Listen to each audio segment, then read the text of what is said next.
There's two. Bosh. Robbo. How's it going, mate? Just me today. Darren's, I gave Darren the wrong timings.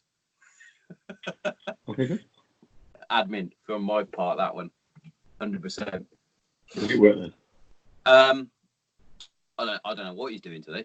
He's normally off, so I don't know what's happening. Otherwise engaged. Yeah. I was like, will you be ready at 7:30? He was like, no. I was like, brilliant. So he might appear in half an hour. Yeah. But we'll just crack on, mate. It's the best way to do it. Is it cold here, Shaz? I've got a little heater, mate. A bit of coffee. Heater 15 layers. And my yeah, got to layer up, haven't you, mate? Yeah. Layer up and drink the Dead Mammoth Coffee Company. You know what I mean? It sounds like a bug. Got to have a big mug. You know that. You know the rules, mate. I've got my 15 Squadron one somewhere. Oh, the blue one? Yeah, the blue one. You know, you remember when Robbo was in charge of the flight fund? He was like, what does everyone want? We were like, oh, we wouldn't mind having a piss up before we go on tour. Like, fucking buys mugs with it. He's a blue mug that no one roughly uses. So what have you been doing today then? Training? Yeah, well, I went to the gym to try and go on the ski machine for about 2 hours, but got an hour into it, and this woman came in who's going to take this class, and I had my headphones on, so I couldn't hear a single thing that was going on, but she just stood there looking at me like here. I was like mid into it, I was like, hello. She's like, we've got a class on now. I was like, and? I don't want to be part of it. She's like, oh, we need the ski machine. I was like, great, nice one. Nice one. I had to cut it short and just go home, but I had like a few other Skypes and phone calls to do anyway, and things like that, so I just got over, got them done. And, Fucking in demand, you, mate.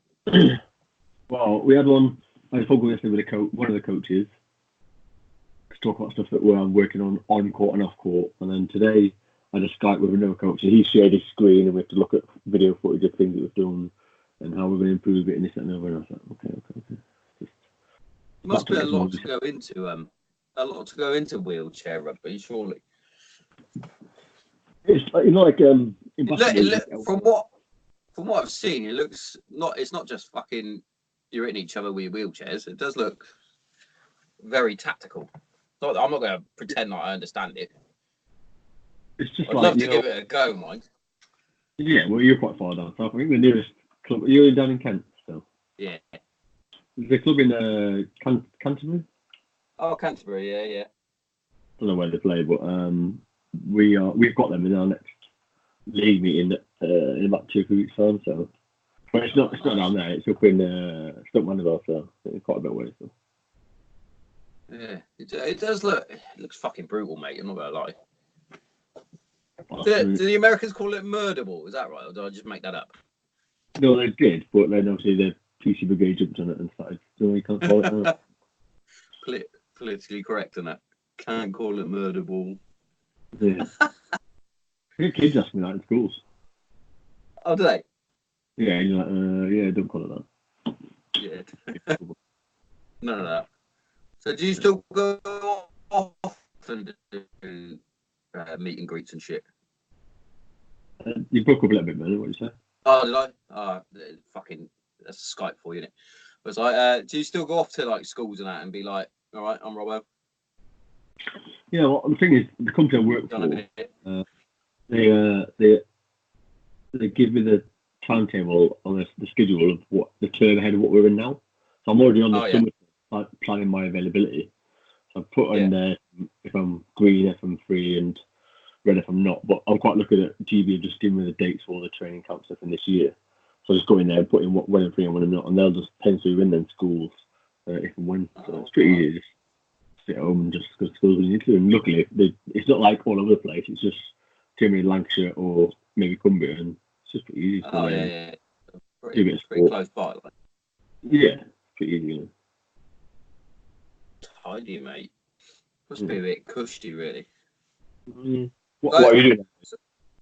What am I doing? Yeah. Not a lot, mate. I literally sit my ass all day and drive around in a security vehicle. So I got told the other day, actually, by one of the managers that I'm too qualified for this position. I was like, well, promote me then. Give me a promotion. Yeah, move me on then. That's because I got that flashy CP license. That's what that is. Yeah. Flashy CP license that I haven't used yet. You haven't used it. Yeah. I had a few offers from my old man. My old man does a little bit with some people from Hereford, looking after sultans and what have you. And they were like, "Oh, could you do these dates?" I'm like, "No." But I'd love to be fair. I'd love to do it, but the fucking hours were worse than being in the military. Like when you're on tour, Yeah. it's like, Yeah. it is what it is, isn't it? It is what it is. So, with the Invictus Games stuff, yeah, have you stopped doing that now? You're just concentrating on retired, hung up the jersey, like. Well, you see, obviously the purpose of the Invictus Games is for getting wounded, injured, and sick servicemen and women in a more polite way off their arses and active support and giving them a purpose and that kind of thing. And I think that the 3 that I did, it did that for me straight away. Obviously, I jumped into it as soon as I could, as soon as I was in the recap, and it did its job for me. It got me up and about, and I think the difference between Invictus is that you have to have some kind of injury to be able to play the sport. Obviously, that's why your class is wounded, injured, or sick. Whereas obviously now for the GB side of things, you've got to have a certain level of disability to be able to play. You can't just have just talk on a fractured eyelid. You've got to have a certain level. And obviously, being the way that people don't see it is that because the sport is in a wheelchair, it doesn't realistically matter what's going on below the waist, because to push the wheelchair is anything above the waist, isn't it? Using your core, using your core. So in a way, I was quite fortunate to I had my arm on the door of the jackal when it went boom, and when the door obviously went miles away, and my arm tried following it, all the nerves, the tendons, that kind of thing, all quite shot in it now. And the way that it's kind of recovered a little bit now is the bones have healed in a way that my arm now, I can't lift my left arm above 90 degrees. So, and especially going from being a left-handed person, I've now had to become to play rugby. I remember now you'd be a wonky hand. Yeah, I had to become right-handed just to play the sport, and obviously that it brings its own level of difficulty. I remember when I was a kid trying to throw a stone with your non-dominant hand, and it's just like you might as well just let it roll on your arm. To now go and play a Paralympic sport, and you've got where obviously accuracy and things like that are vitally important. You've had to become to be able to do it. So yeah, fucking mad. It's got to be a lot going. I think we both shared a fucking photo about Prince Harry recently as well. Yeah. That people forget all the stuff that he has done. But I think because that came from something else, didn't it? Didn't the Americans or the Canadians do a similar event, and then they basically took it from that, didn't they? The Invictus Games, and then it went. I can't remember what it was called now. I think he was like a guest at the American Warrior Games, which is again. That's it, Warrior Games. Pretty much a similar thing where obviously women and sick servicemen and women get to compete playing sport, but that is just for predominantly US servicemen and women. Obviously, I think Prince Harry saw this and thought, let's make an international event out of this, and obviously look where it's snowballing. I think the coverage that you guys got for it was second to none as well. You gave like I still remember it now. My fucking mother-in-law was like, "Oh, your mate Robbo's on the telly." I was like, "Oh no, playing fucking rugby, isn't he?" Skipper, weren't you, on the last one? Yeah, I did London when I was like, I still probably to this day didn't have a clue what I was doing. I was just pushing my name in the wheelchair, but I managed to come away with gold. And then since then I went away and I started playing more seriously and taking it a bit more fit into it. And I made the captain for Orlando and then for Toronto as well. And by that time I was like, look, it's run its course. It's done its bit for me. I'm not worried about it and move on. I'm using sports, so let's move on to it and see how we get on now. Brilliant, mate. What have you got lined up then? Because you were off in fucking Tokyo and all sorts playing it, weren't you? Nutter. Yeah, we just come back in November. Yeah, was that so? The Tokyo thing, was that for them to get ready for the Olympics? To see what it was. They have like it's like a World Cup. It's not the World Championships. It's the World Cup. A little tournament that we have we had it in London in 2015 before the actual Rugby World Cup, and they had it obviously in Tokyo whilst the Rugby World Cup was going on there as well. So we got invited over to take part. We did a lot. But the time that we go in March this year, it's the Paralympic test event. So we're going to go to the venue that we're going to play in. We're going to use the hotel. We're going to use all the kind of facilities and that, just to make sure that everything works the way it should do, or we can give them feedback on what is to improve or what is to get better, and hopefully things like that. So the one that we go to in March for about 2 weeks, that's the one that's where they feel it all works. Yeah. So does that mean you're representing Great Britain now in the Olympics, or are you not in that team yet? Yeah. I made the squad. I've been in it since about when I left the Invictus in 2017. That's when I joined the GB squad. But while we've qualified for the Paralympics, that means the team they haven't turned around and said, like, these are the 11, 12 players that we're going to take. So you've still got to perform. I remember seeing your post. I was like, fucking brilliant, Robbo. Go to the Olympics. And you're like, not yet, mate. Yeah. So yeah, we are going. It's just I've got between now and June or July to play well enough to be selected and make sure that it's good. You have to find a spot for your Olympic rings then to be tattooed on you. No, I've got nowhere left, mate. There's only a full. All the fucking no space left, have you? Took the legs off. That's the only space I had.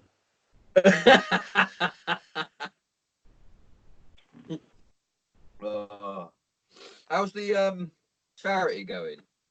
Is it still up and running? Team Legless challenges. Was it? Yeah, we do bits and bobs now and then, but obviously most of the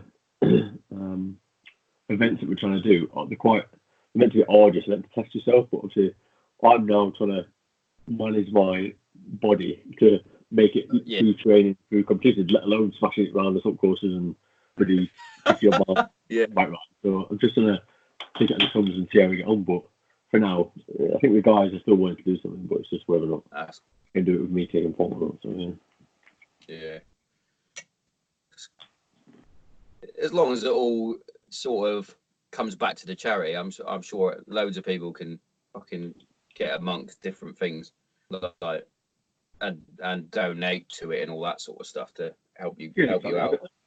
Yeah, I mean, at the end of the day, people were willing to. I've had people messaging me privately and say, "Look, we'd like to make a donation to you. You can let us know what your charity number is." I'm like, look, at the end of the day, we're not a charity ourselves. What we do is we predominantly raise money for most of the charities that have helped me ourselves. So we, as an entity, use the word Team Legacy to go out there and look, we are a team that does the event, but any money that comes to us gets straight passed directly to the charities. Yeah, it gets passed on to the other charity. That's a fucking good way to do it, that, mate. Yeah. I like it. So do you still get involved with squadrons and that as well? Do they still give you phone calls and say come and visit or whatever? To be honest, not so much now. Obviously, a lot of the some of the people that have been in touch like regularly, like trying to stay how are things, and more of a social call really, rather than from an air force or a regiment perspective. So you'd think they'd be like snapping you up to do talks to the fucking squadrons and that, how to deal with if fucking something tragic like what's happened to you. How do you deal with that sort of thing? I think sometimes they put a lot of things on the back burner that they shouldn't. Like, from what I've heard, Dave Aiden is getting a lot of shit from people as well. Like, I spoke to him on Twitter and he was like, they've basically just fucking forgotten about him since he left. It's like, hang on. He's fucking one of the most decorated in the regiment, and then you've got yourself who's got these injuries. I'm sure Goody's the same as well. I haven't spoken to Goody yet, but it's like say all these things, and then when it happens, they like sort of forget about it. It's fucking wrong in some aspects, I think, personally. Yeah, I think that sometimes they've got a duty of care to look after at certain points, but I think, especially from my perspective, when I kind of left and you have them like ongoing phone calls and stuff, they do ask how you get on things like that, but I'm just like, yeah, I'm going to just get on with my life, and rehab doesn't finish the day that you leave the military. Obviously, every day for me was, I still continue to learn to do stuff day in, day out, but for me, I'm quite happy that the Air Force, I have interactions with them if and when I need, and sure that if anything arose that I needed help with, I could speak to people there and get on with that. Yeah, definitely. Yeah. I think we've got a fucking pretty decent charity beyond the Air Force as well with the Benevolent Fund. I think they're pretty switched on with the care and stuff like that. I know they've done some stuff for me old man as well, with his ankles and knees and all that shit from parachuting. They sorted him out with whatever, I don't know. Go for a pint with him later. That'll be funny. Funny he is.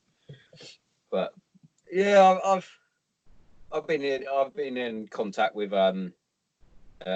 Dale Martin, the 15 Squadron warrant officer. I put him in one of our guests that we had on the other week, which was that Inner Armour. Those guys, because they're fucking out of this world. The stuff that they were doing. It's like, well, we could have done with some of that before on pre-deployment and things like that. But it's just something that needs to happen. I think you know, a little bit extra needs to be done at times. But who knows? Yeah. Instead of having people coming around trying to sell you insurance all the time. Yeah, I mean, like when I was injured, obviously I was under the care of the personal recovery unit down at High Wycombe. And they were great. They took the workload off me, and anything that I needed doing, they helped me sort out. But I think because they were still in the initial stages of being set up, that it was still quite new to them, and things like, especially my level of injuries, is quite unseen, especially from the Air Force perspective. So it was a little bit hit and miss sometimes, but it's to be accepted, you know, when you're dealing with something at such early stages, and hopefully now things have been learned from what's gone on, and hopefully it's better enough that happens in the future. Yeah, definitely. You must get asked all the time of the actual incident itself, with what happened and how it happened, and you know, it's mad how well, unfortunately for yourself, that you took the brunt of the explosion and the top cover, and the driver had limited injuries. So I think what I can't remember, it was top cover, but didn't he just lose a tooth or something? Yeah, Butler. Yeah, Butler, that's it. Yeah. I'm not sure what happened with Reynolds. Didn't he dislocate his arm or something? Those two got off quite all right, and then there's you. Yeah, you know, like the big thing nowadays, obviously the mental health side of things, and obviously for me, despite the physical injury, etc., I was literally, as soon as the Merc picked me up, I was back into an induced coma, and that was me done. I literally, from being in Afghanistan at some point in February and then waking up in April in Birmingham, there's nothing in between at all. So for me, I've got away pretty lightly, apart from learning to walk again and having life-changing disability. But that's I can deal with that day in, day out. Whereas obviously these guys, they're pretty minimal physical injuries, but for the rest of their lives, being awake to the whole incident. And they keep saying that, and they like fucking. I was talking to Darren about it the other day. How I was the gunner that was on the radio, so I was the one dealing with that, and it's fucking. I don't think people realise what that bit's like, knowing that one of your mates has got this drastic injury, and as soon as I saw it was your PIN number, because I had all the list, so it was like fucking hell. And it's like, well, I can't. The only thing I can do is talk to the air desk to make sure that fucking Mert's getting on the way. But thank fuck that the guys patched you up as well as they did. Yeah, exactly. Yeah. But fucking, it shows that the skills and drills do work, doesn't it? At the end of the day, Yeah. there's a reason why we trained it fucking day in and day out. You just got to feel like the guys around as well. Yeah, I remember pre-deployment with Stoney in going to CAF and how fucking nuts he was about all the medic training. But then you think, I can see why he was so nuts on all the medic training. Like walking through the hangar and shouting, "Cat 1, fucking right leg amputated, do it." It's like, fucking hell. Have to walk around with fucking tourniquets in our pockets. Yeah. Fucking mad now. It's so funny now being a civvy. So throughout the 5.5 years I've been training to deal with situations like that. I was having a laugh with the lads the other day. I had to move some trolleys from. It was literally some Asda trolleys. I had to take them back to Asda, and I was like, I don't even work for Asda. It's fucking taking the piss. I've gone from fucking playing with guns to moving trolleys. And then you see him flapping over stupid shit. Like, over fucking vehicle check sheets or something. Like, chill out, will you? Mad, mate. Fucking civvies.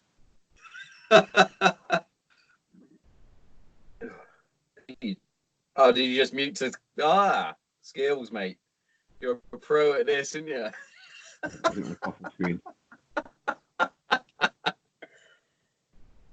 Here's me fucking coughing and spluttering and having shit audio all the time. Robbo pauses when he coughs. That's how he rolls, mate. Yeah. Oh, fucking hell. Oh. You should have much to do with the guys at Squadron, I think. I've still got Chris Dunn down here and Dan Shipper, both literally round the corner from me. So keep in contact with them. We've got a little fucking WhatsApp group which has got the likes of Gentry and Scotty B, Scott Brandt, Lockie, a few of the lads. I had Brownie fucking sent me a message the other day. I wasn't expecting that.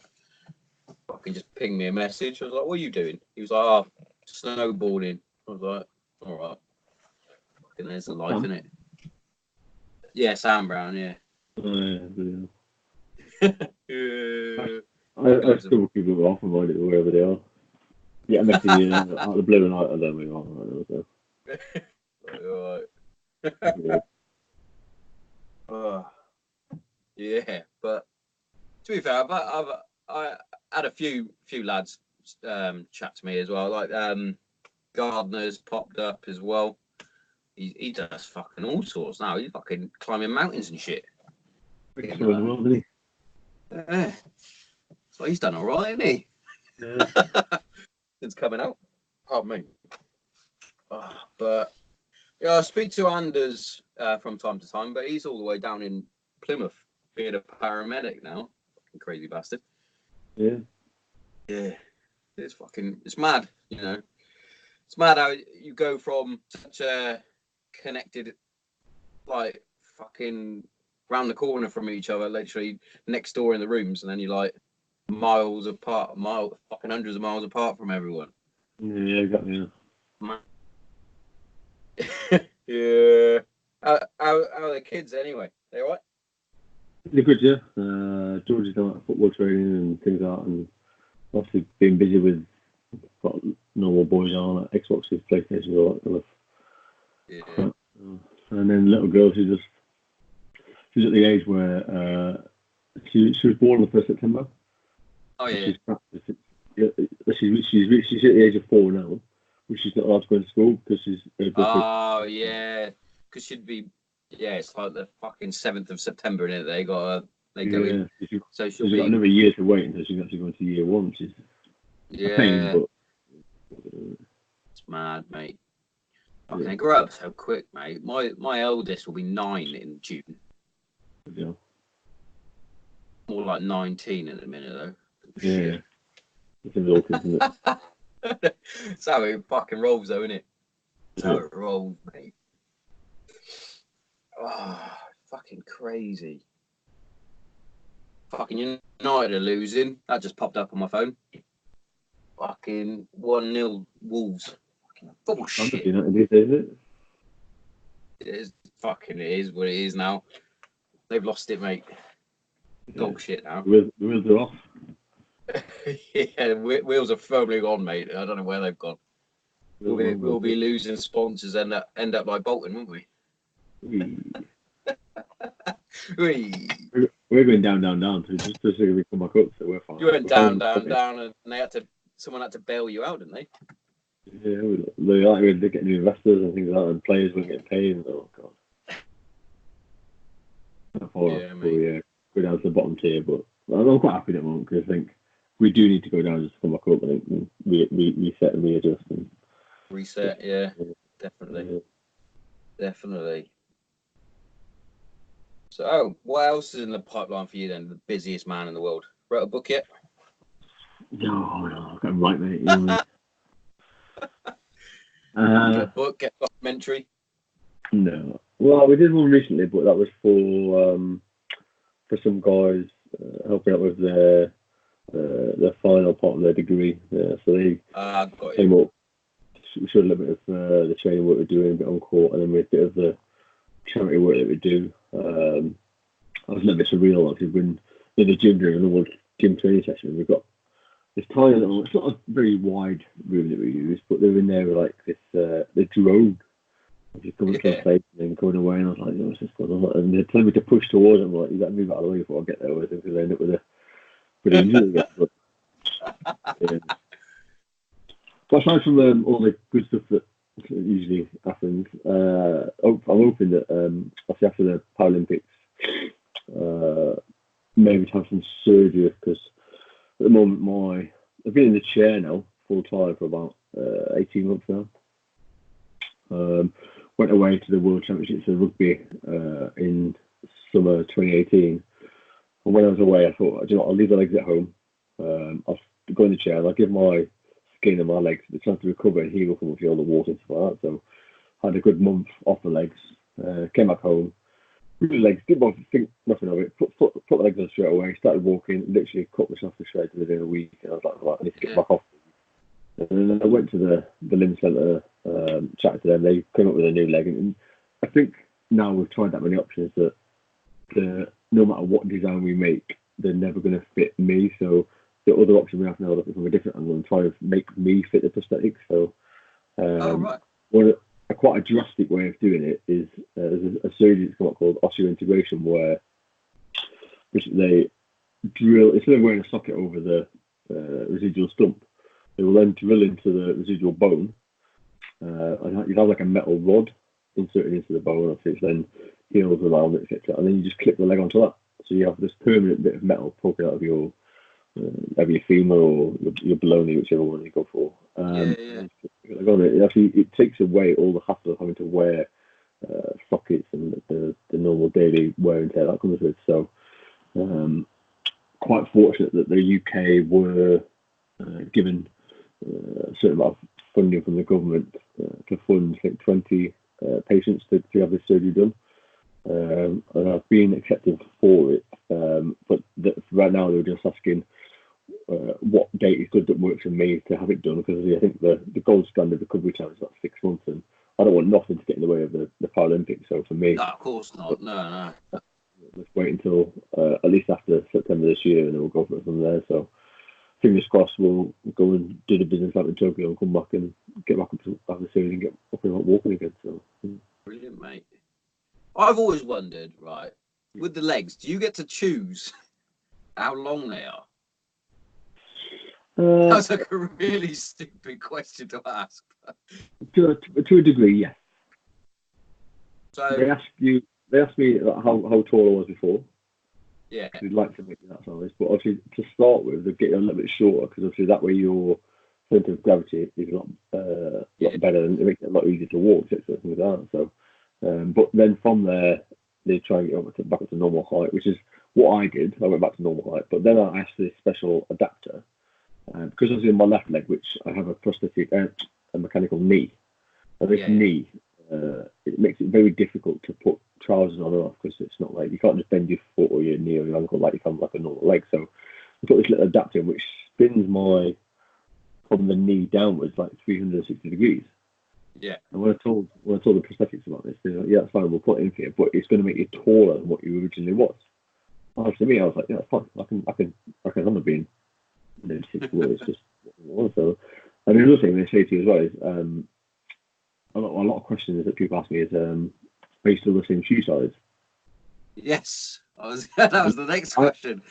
I said yes, because obviously at home, I've still got loads of size 8 shoes. I'm not going to go, can I be a size 6 just to go and buy a whole new outfit of footwear. Yeah, exactly. I might as well go with the same one. So might as well stick with the same ones, isn't it? Yeah. But one of the things I wanted to ask my prosthetist for was not this year, I think, maybe the year before.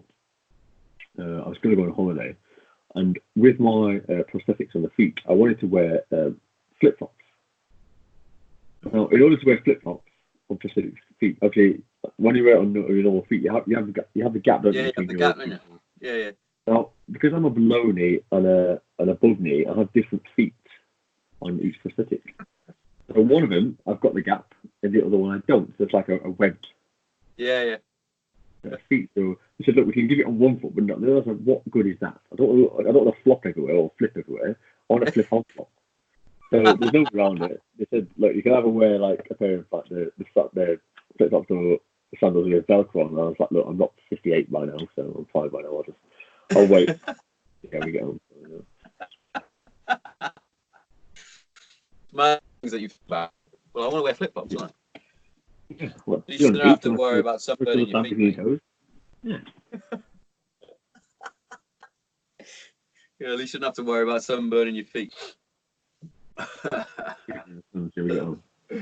Yeah, fucking Darren's just said he shouldn't be too long, whatever the fuck that means. It is timings, mate. I'm going to have to start telling him at least an hour early than what we're normally going to start. Every time I say, we'll aim for about 7:30, 8 o'clock. Yeah, no problem. Most of the time, he's not here until like 9 o'clock. It's like, you're an idiot. Fucking timings, mate. Oh. Yeah, he was talking about the Nick Stag do the other day on the last podcast that I did with him. Oh, yeah. Not anymore. He said that was obviously that was the first and last time he's seen you. I think you'd I'm not sure how when was that? Nick was still in, wasn't he? 15 maybe? 2015? Maybe a little. Ish. Who knows? Can't remember. Not like I was the best man or anything. Should remember that, but yeah. Fucking we didn't realise how harsh it actually was to basically make you walk around fucking the whole of Nottingham to try and find a fucking bar, wherever that bar was. Fucking Brownie. He's like, my cousin's in there. So? I remember being in one of the bars and just constantly looking off. I just somewhere to sit. There's someone sick because my legs are killing me right now. And people were just I've started doing a bar and it's busy. They're walking past me, standing on my toes. I was like, look, if I could feel my toes, they'd be hurting right now, but I can't. So it doesn't matter. But I still need somewhere to sit because my really legs are killing me that I'm wearing them. So, but yeah, I do remember that fucking bloke barged into you. Fucking look from all of us, just turned around and was like, what the fuck are you doing? He was like, what do you mean? So he's got no fucking legs. Knocking him out of the way. It shows you it. Yeah. It's not like they're inconspicuous. He's got shorts on. You can see them. Oh yeah, just making it obvious, isn't it? Well, I do. You did. I can't remember. Did you have your camo one on? Because that makes all the difference. You might have had Spider-Man. I can't remember. I probably had both on for us. Probably. Did you choose them or did the boy choose them? I think I actually chose the Spider-Man one myself because just before I left rehab, they said to me, "Oh, by the way, for my right leg, which is below knee, I'm entitled to a second leg Obviously, you have more than one set of prosthetics. Obviously, the left one's quite expensive one, but the right one, so you can have another one if you want one. So it's fine. So obviously, I was wearing one as it is, and the socket that I was wearing was just a pure carbon fibre one, no change. So when they brought this other foot out, I thought it's going to be my spare socket. I'm not going to use it that much. I'll get Spider-Man put on it just to keep the kids happy and something to look at, and then I'll put it in the cupboard and never see it again. And then I tried it on, and obviously the foot was completely different, the socket was different. It felt so much more comfortable and so much more responsive with the foot. That now I'm obviously wearing that one daily, and the other one's in the cupboard gathering dust. So the other one's just me though. If you go to like a social gathering or somewhere quite posh, you've got to dress up. I'm there wandering around in a bloody Spider-Man leg on. Put your Spider-Man leg on, mate. Yeah, because like you said, the trousers get in the way, don't they, of the knee? The knee. I did always wonder, because you see it on like Remembrance Day parades and that. You see some of the amputees that are wearing trousers, and then others that aren't. It's like, well, why is that then? But obviously, just explain that it all gets fucking caught up. I thought it would be something to do with it getting caught up in the prosthetic joint and what have you. Yeah, I think you can wear trousers to a degree, but I just find it so much more easy to just get away wearing shorts. I mean, I don't wear smart shorts, but the fact that sometimes if you wore a pair of trousers and it did get caught in it, the last thing you want to do is if you go to a special event, is obviously trousers caught in your knee and you end up with your trousers around your ankle and look what you're going to do. So. Yeah, mate, it fucking definitely makes sense. You don't want to be uncomfortable in those sorts of events anyway, do you? I suppose you can do what you want, can't you? Yeah. What are you going to do? Can't wear that. Can. Exactly. just wait. You get rid of it. Fine, but I like to look smart. Don't wander around with Spider-Man. Go visit the Royals with your fucking Spider-Man leg on. I don't think we've ever said anything about them to us. Such a been Terry. Obviously, I've met him a few times, and we've had a few events like Invictus games and that we've been to together. And he's actually quite a nice guy as well. And I think like with social media at the moment showing that how much negativity he's getting, people are only seeing that one side of it and decision to what he's trying to do. But in my post, that if people saw the real side of him, they'd understand why he's trying to do it.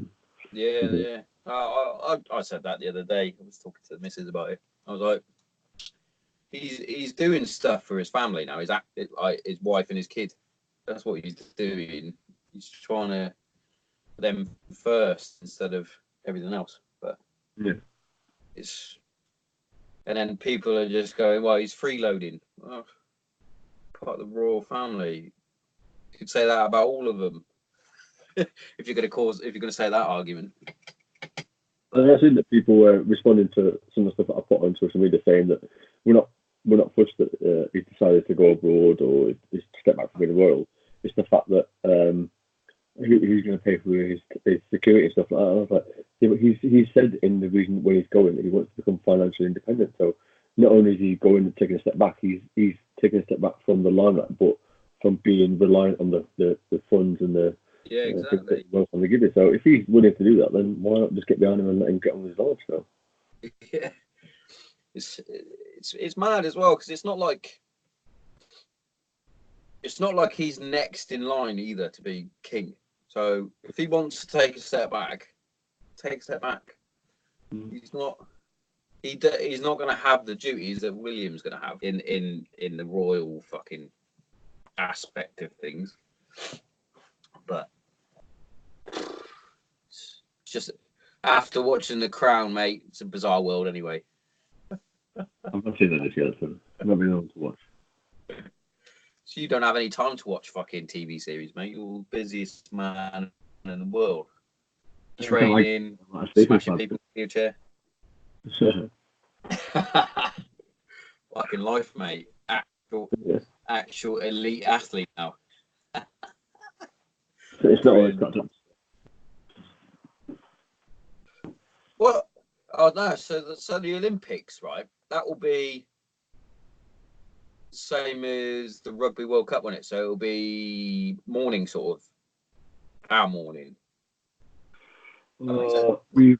not been given the time yet of the games. We know that it's obviously it's a 2-week event for the Paralympics, and the rugby is usually on the second week of any Paralympics. But for this time, we're competing the first week, so we've got the second week a little bit freer. So you're going to be doing some sumo wrestling, mate.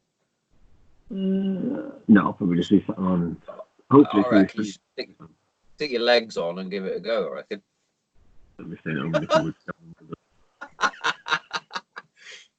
Oh, put your little nappy on. Well, I'm thinking out. Yeah. People Here's a question for you. So after your the incident, did you double check to make sure the fucking captain and his 2 privates were still there? Yeah. Of course I fucking. Right, mind you, it's quite hard because not then, but what was quite hard was the fact that laying in hospital, literally I fractured every bone in my body, so my top off of it was in traction, so I couldn't move, so I couldn't even lift the sheet up to check myself. Obviously, you've got to try and find out these kind of things, so there's ways and means around it. But not only that, but my jaw was wired shut, so I couldn't communicate with people even verbally. Oh yeah, because you were all shut, weren't you? Yeah, forgot about that. You can't communicate to people with your hands and point to where it hurts a lot, and you can't speak to people physically as well because it's so hard work. And the only way we got managed to get around it was obviously AB used to have an iPad, and she'd get the keyboard up and she'd run her finger on the keyboard, and I'd have to blink when the when the finger got to the correct letter that I was supposed to spell out. But obviously when I took a bang to the head when I hit the floor, I might give you a little bit of concussion. So the brain signal getting from my brain to my eyes to be able to blink was a little bit delayed. So whatever I was trying to spell out, it never spelled out, and it made any sense. I was too late to the finger, but in the end, I was just trying to tell them that I was just too hot, or I needed cooling down. And one of the downsides of being able to being all fucking can't move, fucking brain's not working properly. Fucking hell. Do you remember anything of the initial detonation? Just not a sausage. Watch your memory. Not a sausage. God. No. It's mad, isn't it? Yeah, not a sausage, because what I do remember was being in Afghanistan at some point in February, because I remember that it was near Valentine's Day, because I sent Amy a Valentine's Day card on the internet, on Moonpig or whatever, and then then I think we went on patrol. But obviously at that time I first had like the patrols kind of all like merged into one. You'd be or having a chat with head miner or doing a tactical patrol. There's no specific time I can say, oh, I'm doing this patrol. Yeah, definitely all molds into one, definitely. And then obviously the next thing I know, I woke up and I was laid in hospital in Birmingham. It's absolutely freezing and just trying to work out what had gone on. So, and literally still to this day, there's no memory, no recollection of what had gone on. So, in a way, that's kind of a good thing. It can't be something that you'd want to remember, really. Yeah, exactly. Yeah. You know what I mean? When they kind of get off with life and. Oh, fucking hell!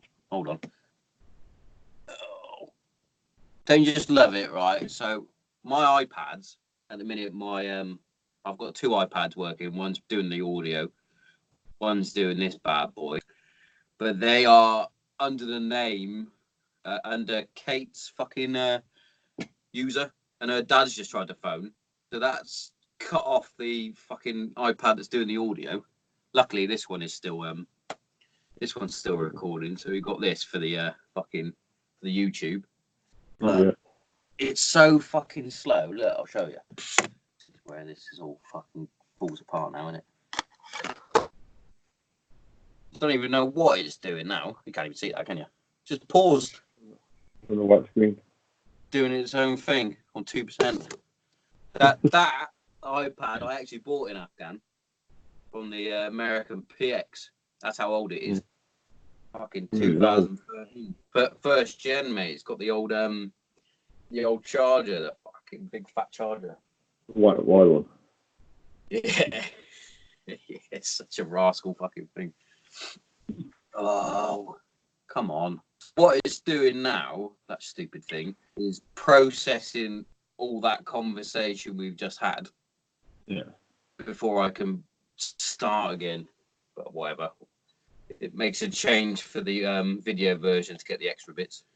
I'll tell you what, I don't think I've done a single podcast where I haven't had any technical difficulties.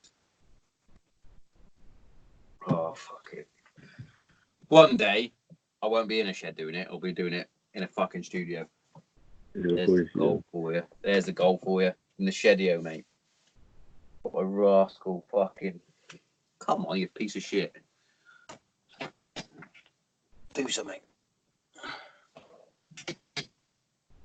Whatever. Anyway.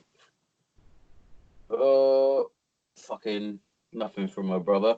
See what I mean? I'll be there in a minute. Fucking 20 minutes ago. You cock. When you finish the list, and as soon as you put it down, I'm like, oh, I'm ready now. Yeah, I know. I'll be going. I'm not, mate. I'm off to the pub. So yeah, I had a phone call from my brother-in-law. He was like, "Oh, I heard you and your old man had come to the pub." I was like, "Might be." And he was like, "Oh, we're all playing darts." I was like, "Oh, I couldn't think of anything worse than playing fucking darts." So I won't be. I'll be having a Guinness. That's what I'll be fucking doing. Robbo won't be because Robbo's an elite athlete now. So strict diet. Yeah, we've got training one, and then we've got camp on Sunday, GB camp. So okay, no, I haven't drank this year yet. I'm planning on trying to stay a bit dry until at least Tokyo. So we'll see how we go. Yeah, don't blame you, mate. Don't blame you. Boom, back on the video, smashing it. For the audio lot, got a phone call from the father-in-law that cut us out. But we're continuing now. We didn't speak about anything in particular, but whatever. So, what do you think of your chances in Tokyo then? I think as a squad we're improving all the time. We're a completely different squad now from when the guys went up to Rio and competed. Obviously, we went out there to Tokyo. Just gone in November. We played okay, but not up to our normal standards. I think that the fact if we can knuckle down this year and work on the little things that let us down in Tokyo, then we've got every chance of coming away with a medal. So I think that's the goal, to go out there and smash it. So yeah, for myself personally, once I started taking the sport a little bit more seriously and realised that this was kind of an option for me rather than going out and getting employment, that I wanted to at least go to one Paralympics just to try and show the kids, or give the kids that are still somebody to look up to, and such things like that. So for me, it's all about the main focus of getting down and playing the best that we can, because we never know, do you, with injury or with any of us circumstances, what's going to lay ahead of you. So no one ever really. Yeah, fucking good on you, mate. To be fair, because like you said, to be fair, the Invictus Games got you off your ass and got you doing stuff, and I think that's that sums you up. Like you haven't just taken you've got the injuries, blah blah blah, but you didn't let it stop you. You carried on fucking going. It's really inspirational, I think. It's showing that it doesn't matter the limitations that you have, it's not going to stop you. You've still got your goals that you've set, and you're going to go and fucking smash them. But you're going to go smash some bastards in fucking Tokyo. Yeah, I hope so. Yeah. So who's the biggest rivals then? Well, at the moment we're ranked 4th in the world. Ahead of us are Japan, USA, and Australia. Australia and the US are coming over to the UK for a tournament in February. coordinations in Leicester, so that'd be a great opportunity to see whereabouts we're at right now. And obviously we're going to head out the month later to Tokyo and play them all again, up against Japan as well. So they're all very, very tough teams and etc. So for us, we've got to be at our best. And I know it's easy for people to say, "Oh yeah, athlete lifestyle," but these small margins make all the difference. And eating the right food and fueling the body correctly, it's going to make all the difference when you're on court and playing well. So it might seem all nice and easy. Yeah, I don't work as I get to go to the gym every day, but at the end of the day, it's the goal of what I want to do is to perform at the highest level, and these are some of the other things that you've got to be able to do to do that. Yeah. Exactly. You got to well, now you're not Robbo the squaddy anymore. You can't just fucking chin it off and go and have a beer. You got to put them all fucking epic, man. It's not 15 squadron versus 27. No, exactly. But yeah, mate, fucking spot on. You got to get the nutrition right, get the right supplements in, fucking, and train.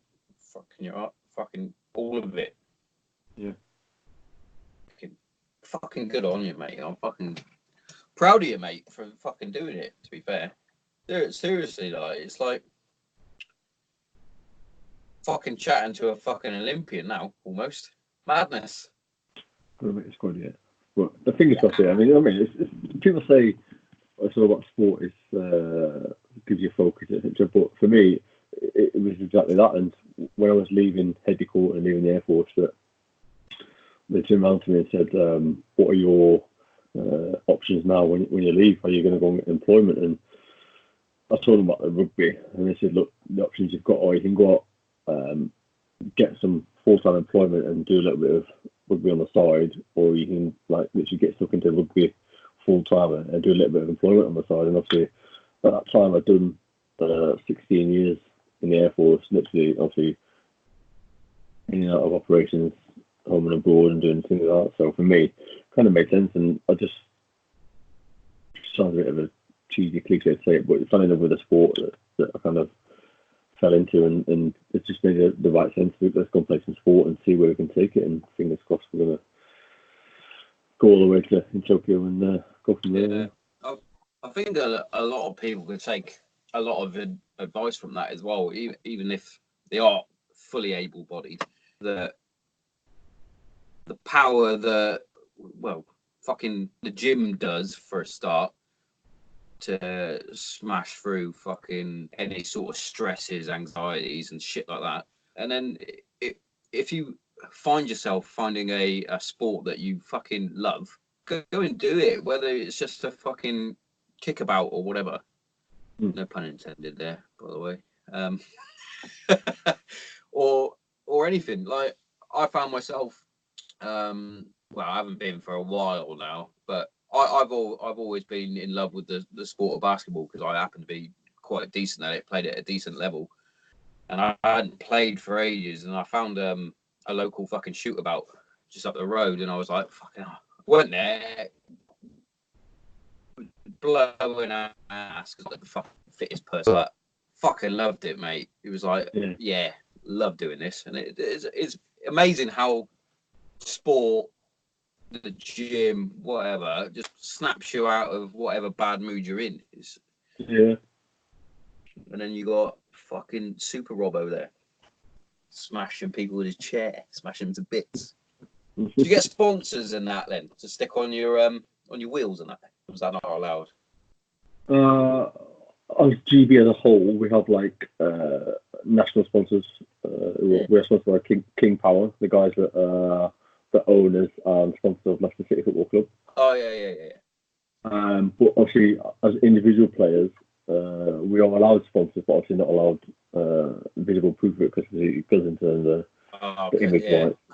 So, but I've been quite lucky that not only have the RAF Fund helped me and the family trying to get life back on track and get the house adapted and literally been there from day one, but the fact that they've now they sponsor me as an athlete as well, so that allows me to go out and to perform at the best level with the intention of knowing that everything it's been looked after at home. I can just go out and sit and play and get on with things. So yeah. Fucking epic, mate. I've been in comms with the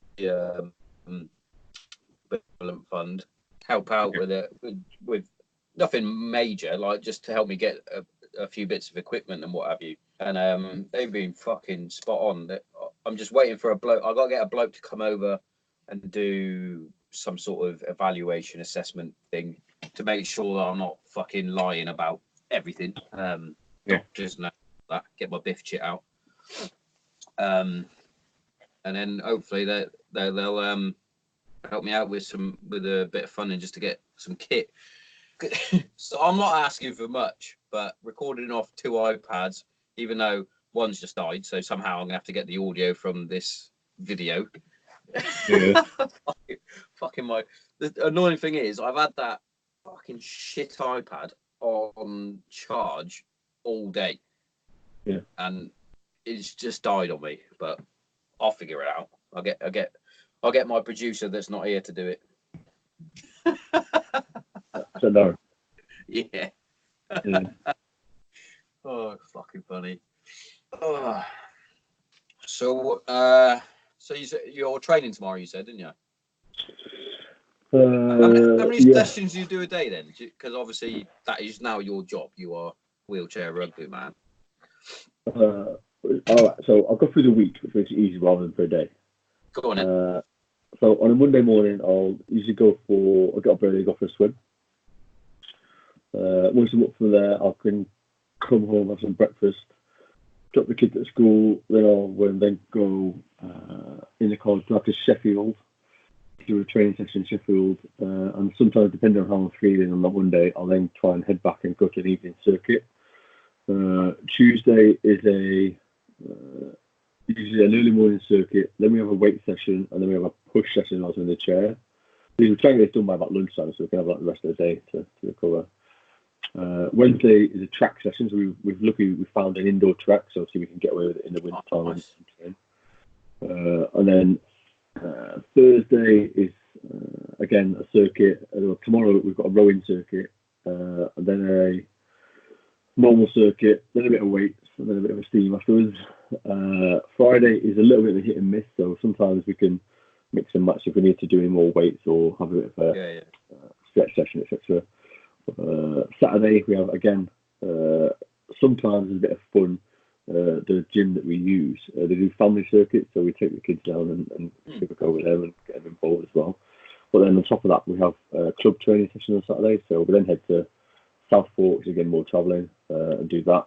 And then finally Sunday, obviously with everyone, it's such a day of rest, so I'll have a day off and finally let my body recover and have a bath and have a nice bit of a proper nutrition on Sunday, and here we go. So it's pretty much living in and out of the gym, you know what I mean? So, and I've been quite lucky that the gym that we use have been massively helpful, and like literally anything we need to help us out with, so they've been really on side.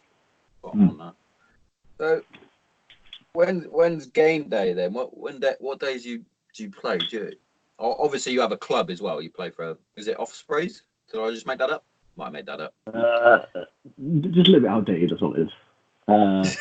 So when I did Invictus, the coach of the Invictus team was also the coach of the Ospreys, so South Wales rugby team, and they also had a wheelchair rugby team. So obviously as soon as I started playing for them, he kind of poached me and sent me across to them. So I played for them. That's kind of where I learned how to play the spirit properly. And then from there, once I started making the GB development squad, etc., obviously travelling to South Wales from where I live, it's a good 4 or 5 hour drive, and a bit of a trek. We kind of raised a club that was a bit closer to home. And luckily for me, when I went to Rio as part of the inspiration program, a few of the guys there kind of like threatened to beat me up if I didn't join the South 14, so I kind of made a decision there and then. I'm joining the South 14 now, and I've been there ever since. Actually, our games come on non-stop. We're in Division 1, we're coming to the top of the league. We've been abroad 3 or 4 times now in the last year, 18 months, and won every tournament we've played in, so things are definitely on the up. And the thing is about the club team, the league that we play in, whereas obviously like football, every weekend your football team, so United, you'll play somebody different, won't they? It's got the Yeah. But in the rugby world, the World Rugby world, what happens is instead of playing every weekend, we meet up say once every 6 to 8 weeks, and you then play over the space of the weekend. You play every single team that's in that league. So even though you're waiting 6 to 8 weeks between games, that weekend started playing all the games. So that's the way that we do it anyway. And we've just had our first one of the season weekend just gone. We've got another one in about 3 weeks' time. So we'll see how we got. Nice one. So back to the old Invictus games. Did you just make it? That was the only thing you wanted to do was the rugby, because obviously there's fucking all sorts.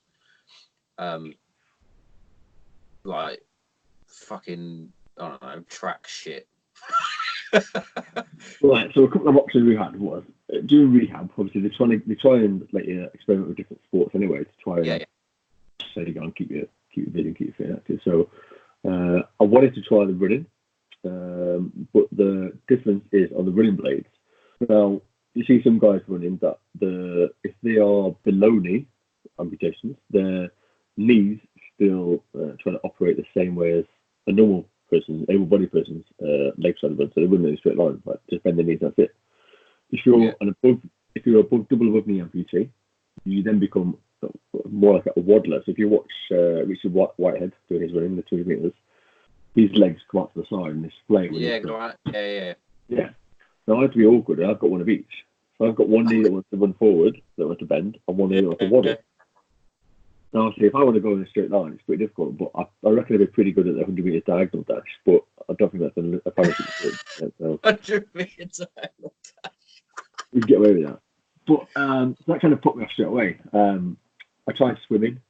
Obviously, with my arm, it's pretty difficult, but you can get swimming legs as well to help you. Now, I tried them out, but what they did was they kind of just weighed me down more when I was trying to swim, so I said, let's just get rid of them. And now whenever I've got to swim, it's just purely arms, which is great for when you're obviously pushing a wheelchair sport, because you just get... Yeah. That's what you need, isn't it? Obviously. Yeah. And then the other sport I tried once was probably a bit more rusty. It was wheelchair basketball. I tried it once at the sports hall at Henley Court. Somebody was coming towards me with a ball, and obviously it's the first. I'd never done rugby by then, so I've never seen it before.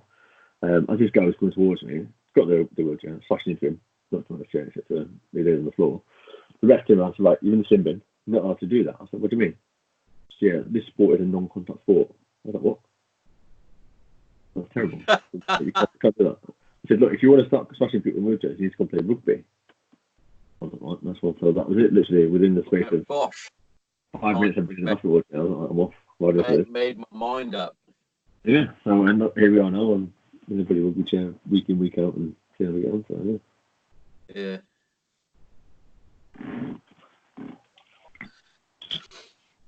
Fucking misses. It's a pain in the ass. Right, she's so annoying. She knows that I do a podcast every Wednesday. Sometimes I have extra ones that if I've got like I had Brad Pickett on the other day, so it was like, do you fancy coming on? Yeah, sure. When can you do? I can only do this day. Cool.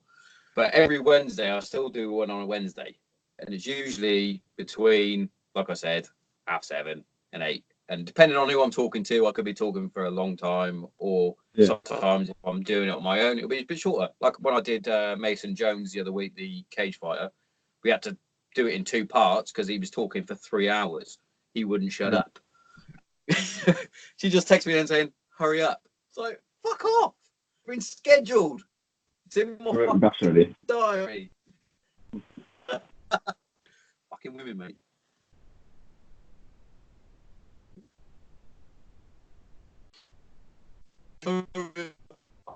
God.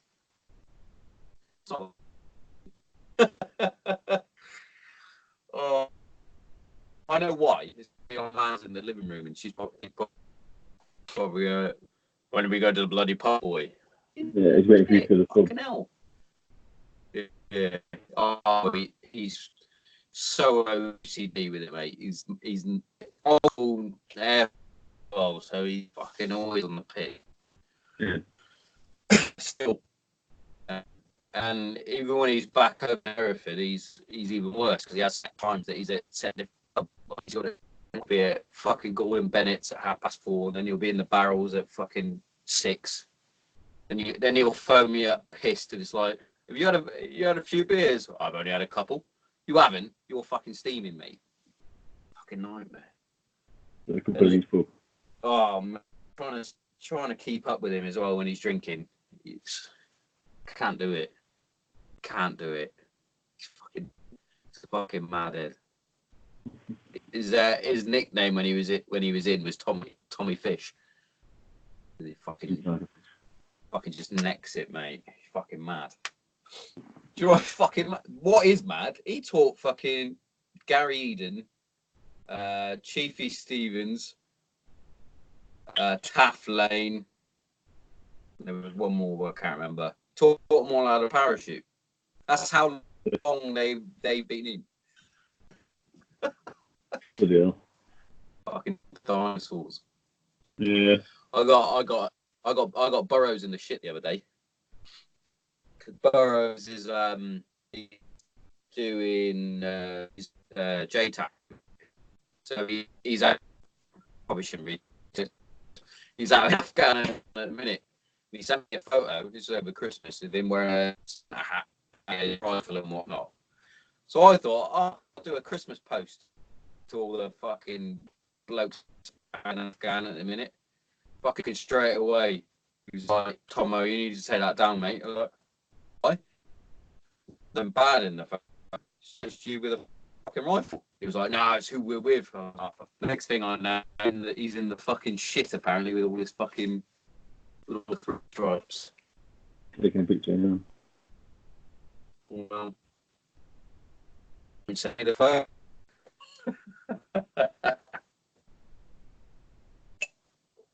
Oh, I'm gonna be pissing like a fucking fool now. Coughing a few Guinness, will be. What's that? After coughing a few Guinness, will be. Oh.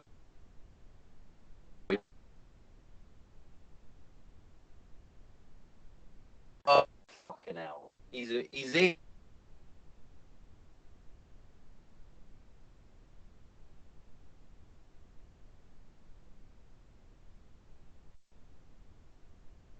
What's going on? You still there, Robbo?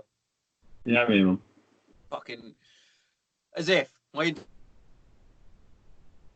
What that does. Oh, took a photo. Didn't mean to do that.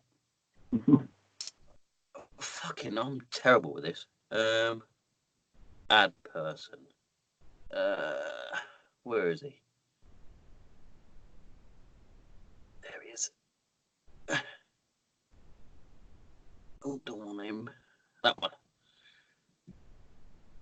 Should be coming on now. We'll give him 10 minutes. We're in. Hello. And we're in. Are you in? I'm in. We've been talking for an hour, you fucking motherfucker. Where's your picture? You need to turn your camera on. It is on. I can see it. Well, I can, and I'm the talent. I'm sure it'll pop up in a minute. Right. So we've had some technical difficulties already, Darren. Oh, shock. So somehow figure out the audio from the video to post it up because my iPad died. It died. It's died while on charge. That's how good that iPad is. Okay. You've missed loads of chat, mate. Well, I thought I might, but I was on dad duty, wasn't I? That's all right. So, just to get you up to speed, mate, Robbo is an elite athlete now. Yeah.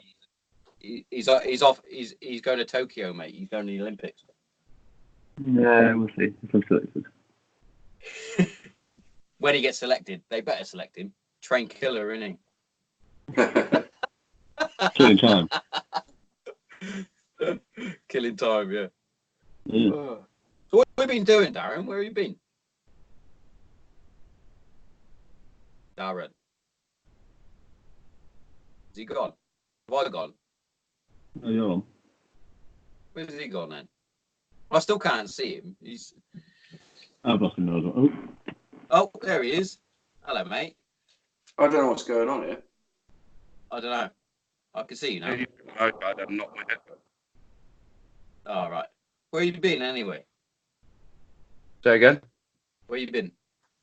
Where have I been? I've been on dad duty. Doing what? Football.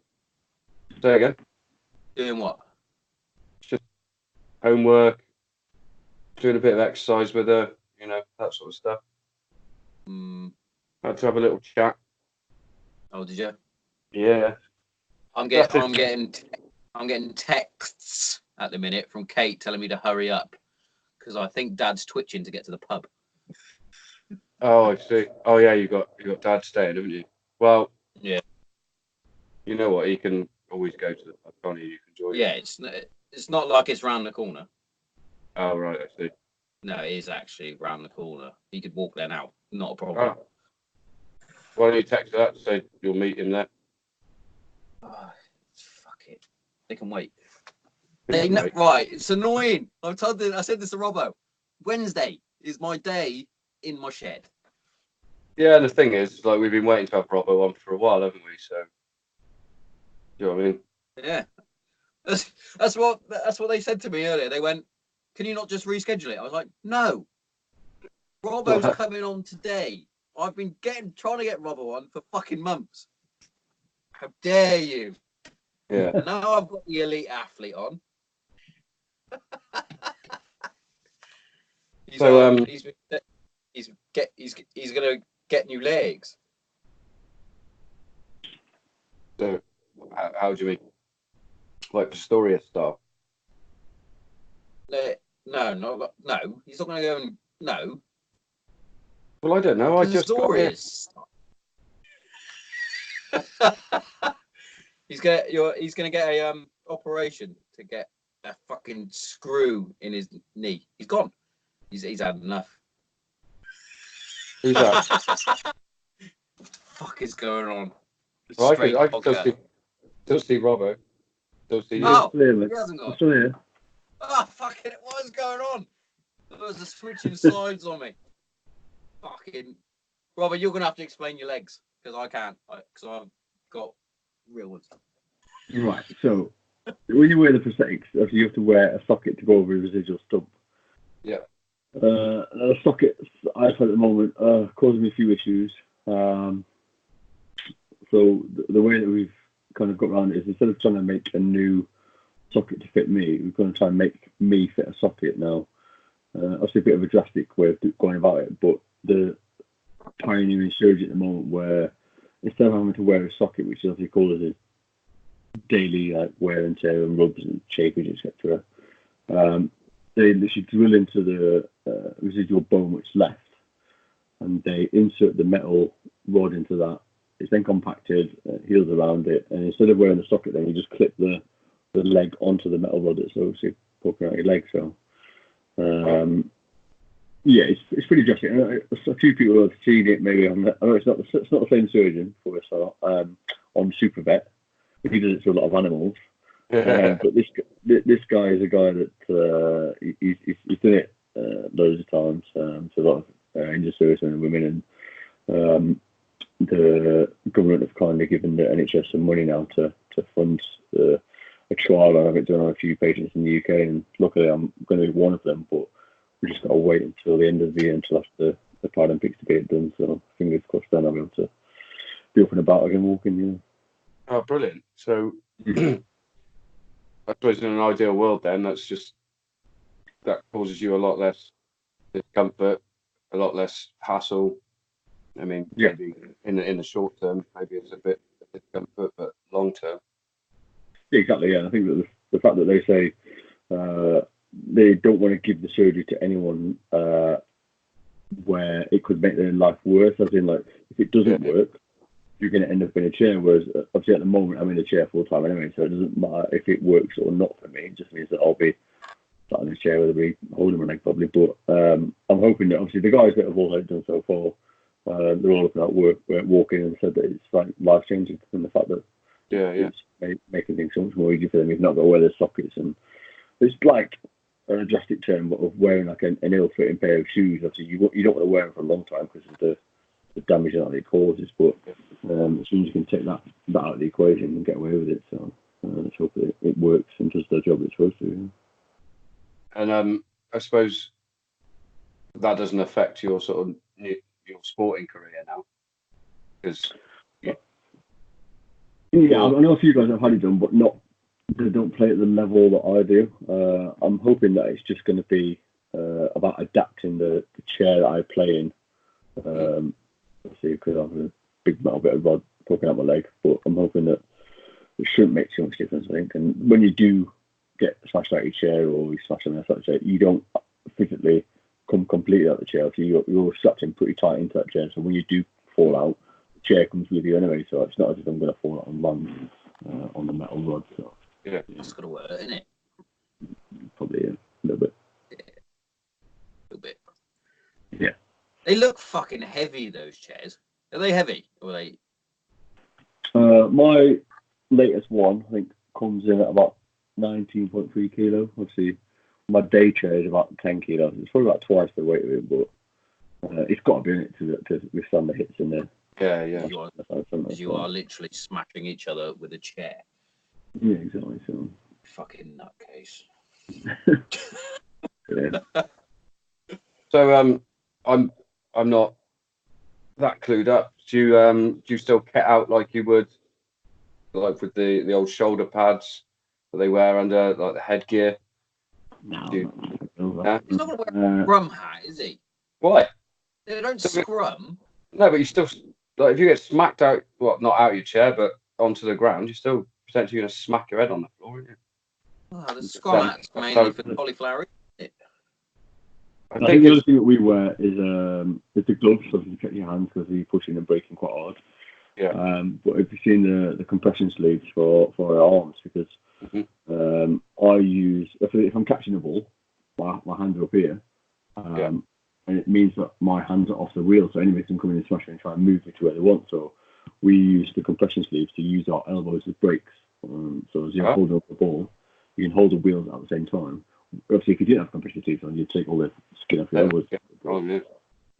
That's pretty much the only thing that we use for protection more. You can use it in your elbows and shit. Yeah. You're breaking with your elbow.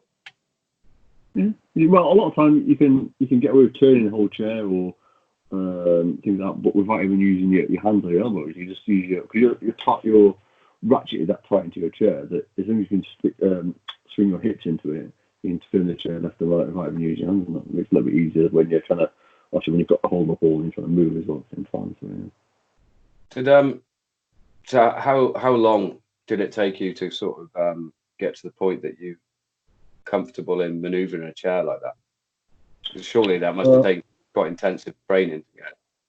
Yeah, obviously it's completely different from just pushing a normal day chair. The longer you get in a day chair, you get the basic chair skills, but for this it's like completely something different. It's like something twice the weight. You've got to learn to manoeuvre and things like that. And once they get up to speed, not only you push it, but if somebody's coming at you pushing at speed, you've got to learn where to position your body so that you're not going to get smashed out of your chair, etc. So yeah, it takes a little while, but I think like with anything really, the more time you spend in it, the better, right? And hopefully the more proficient you become.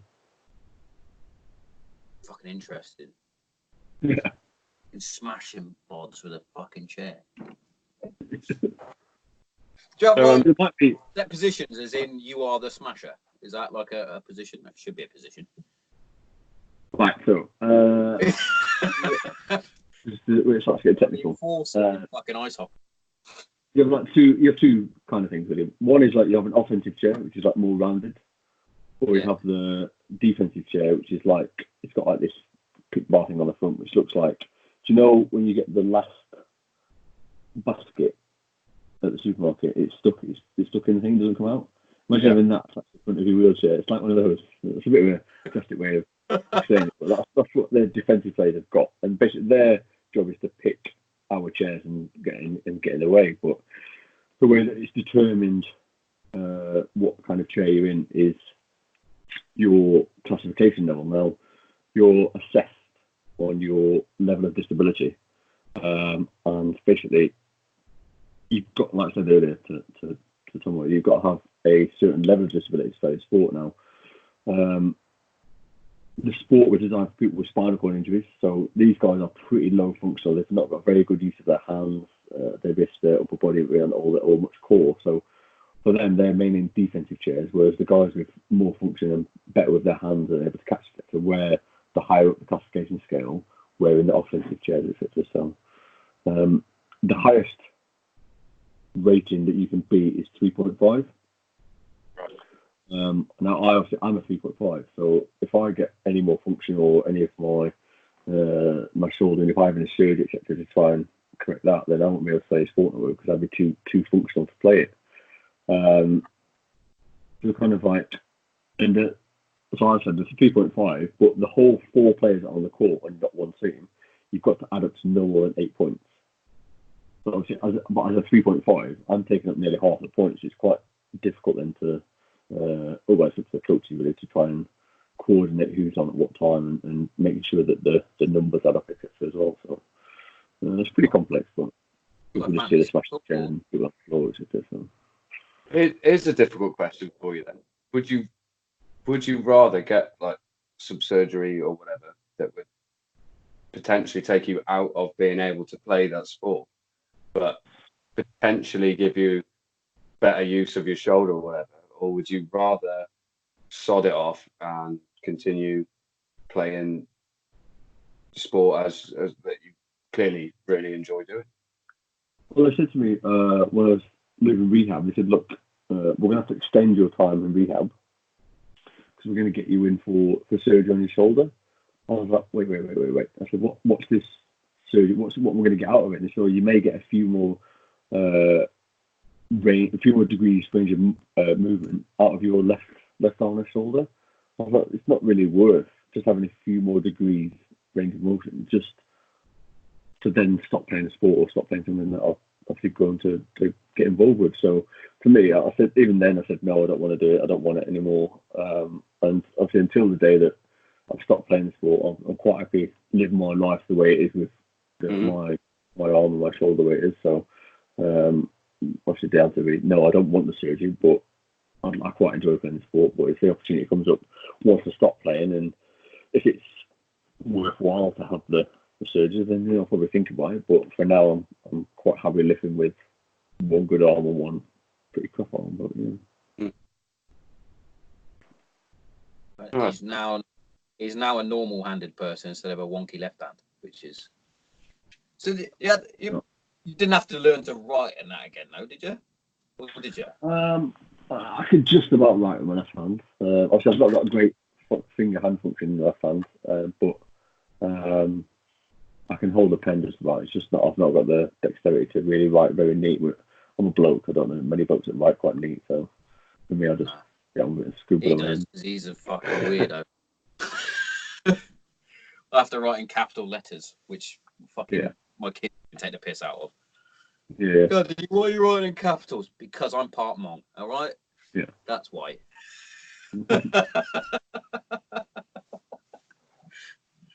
Facts. All sorts of facts. So I'm not sure if you've covered this, but it's been something I've been thinking about most of the day today. I mean, obviously I've been doing other stuff, but I was like, I texted Sean earlier. I was like, have you got any subjects you want to talk about today? Is there anything you don't want to talk about today? Obviously, because I haven't spoken to you personally, Robbo, so I didn't know if there's stuff you didn't want bringing up and whatnot. But one question I've had,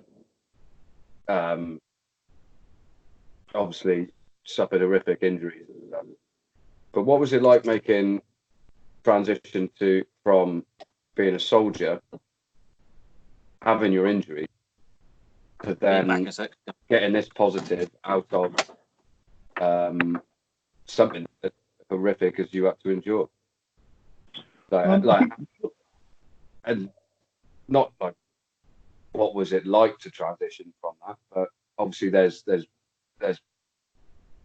peaks to that, and there's absolute rock bottom in all of those bits. Because obviously in my head, just hearing what happened and whatnot, you've obviously living the dream as a soldier, go over to, I don't know if you did tours before Afghan or not. And obviously then the worst case scenario, well, not the worst case scenario you wouldn't have survived, but the next worst thing, to then having to go through that whole rehab phase and having to deal with that to now. I mean, given what you've got, you've made the absolute most out of it, whereas a lot of people, do you know what I mean? A lot of people can't even cope with like a bit of a car crash and having whiplash. You know what I mean? That's them done, signed off on the dole. So I was just wondering, sort of, what was the journey through that? You know, even if you started like day one, passing out of into the RAF Regiment. I don't want a complete like biblical story or anything, but just sort of like the story of Robbo. Highlights.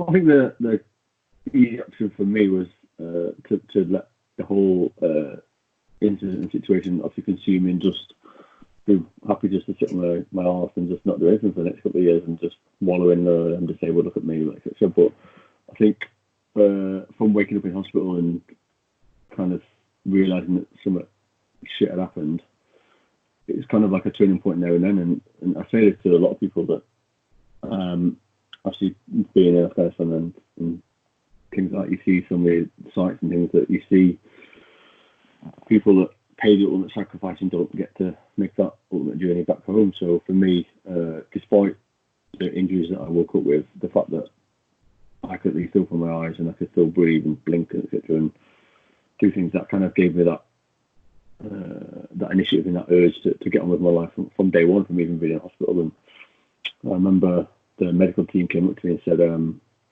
once I'd finally woken from the coma, I said, look, so your right leg is not healing correctly. When you're going surgery tomorrow for your pelvis, do you want to lose the right leg at the same time? And I was like, by the time I'd already lost the left leg, I was like, no, not a chance. I want to keep the right leg, trying to keep at least one good leg so I can kick a football or whatever when I'm fully up and about. And it was only when you listen to the medical team that they turned around and said, look, it could be 18 months, 2 years before you can even put weight on that leg, let alone walk on it, that it kind of hit home again that I don't want to waste 2 years of my life to then come back to not be able to walk or do this and that. So let's lose the leg now. Let's get on with it while I'm in hospital, while I'm in, which is ground zero, and let's just get on with things and lose the leg. And that's my rehab sort, so let's get on with it. So I think having that mentality the whole way throughout, literally to this day, that keeps me going. And I think I initially was worried about when I was going to leave the military, because obviously you have that nice little comfort zone in the military. You've got people who help you out, do things for you. You've got people who sort your payouts, sort your accommodation, sort your food, this and that. And you've then got to worry about, like, now I've got to do all this on my own, and we're going to do this. And I wouldn't say I was worried about that, but I was just worried about having that backbone support if you ever needed it. And for me, when I left, it was kind of like a little bit of fresh air. I kind of relished the fact that I wanted to get on with my life on my own, and I could, as well as having that backbone support for the military, you always had that big brother looking over you, making sure you do things right. But now I'm learning things on my own and how to get on with things, and I don't have to turn around and ask when we're in the Air Force's permission, can I go on leave, can I do this, can I do that? And it's just I'm my own man, I've got my own family, I can do this and do that, and just you can get on with life. And there's so much more out there. It's just all about how you look at things and how you get on with it. So it's been a bit of a rocky road, but I'm quite happy the way things have gone, to be honest. Yeah. I mean, that's massively commendable that you could get yourself in. I mean, I don't know if that's Sean's obviously known you for years now. I don't know if is that something that you learned during your time in the Air Force, though? Just be like, right, this is how it is. Fuck all I can do about it now. Or is that just how you've always looked at life? I think it's always been in the military, but you kind of realise it more when the shit hits the fan. Yeah. Obviously, in the military, you kind of sometimes if you turn around to your bosses or turn around to them and say, "Look, I can't do this, can't do that," they'll turn around and say, "Tough shit, get on with it. Like find a way, get on with it, do it." Whereas obviously now in the real world, you kind of adapt that and just even to your own personal life, you've got to get on with things and try and. People say to you, "You're not going to be able to do this, you're not going to be able to do that," and just say there's ways and there's meanings around it. It's just different ways of looking at things. So I think that's the best way of describing it. You know? Yeah, and I suppose, I mean, did you ever think that you'd be? Did Sean say that you're going to the Paralympics? Is that? Well, we've qualified. It's just whether or not I play well enough to get selected. Yeah. He's going to get. You're going to get that. Yeah.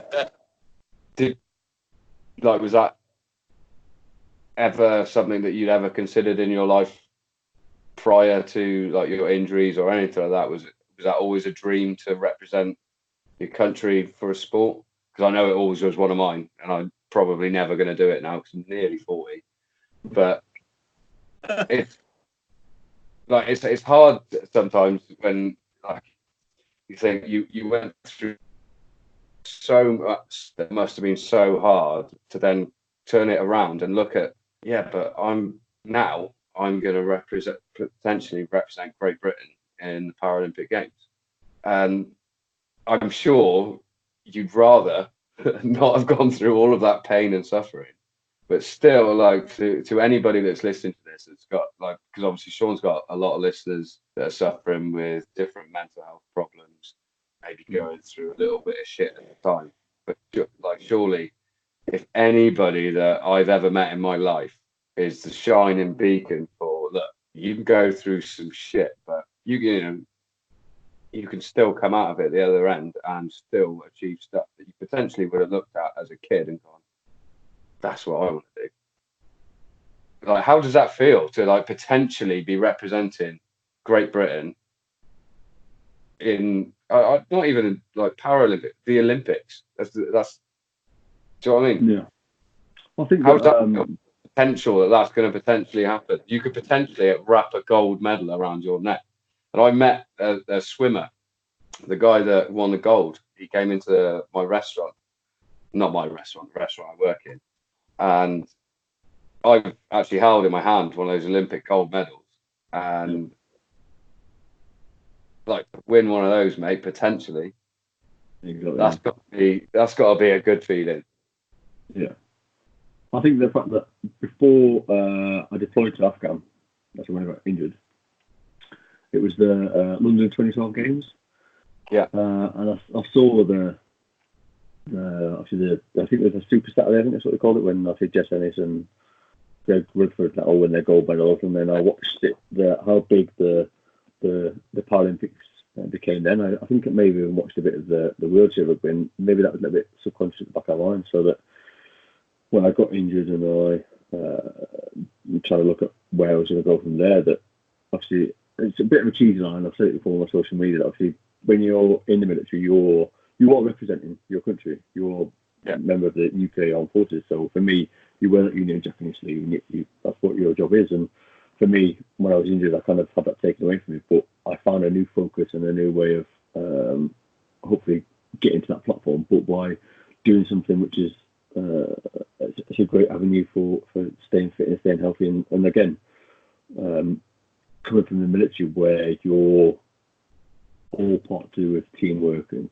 camaraderie and stuff like that. So again, I know some people get away with not finding that we're back in the civvy suite, but for me, I went from all that in the military where you've got all the guys around you that you live and work with, etc. But now I'm in a team sport where you've still got the same, you're all taking the character where you all, if someone does something wrong, do this, do that, and obviously the humour is just as dark, but it's another great opportunity for me to kind of go from one environment to quite a similar one.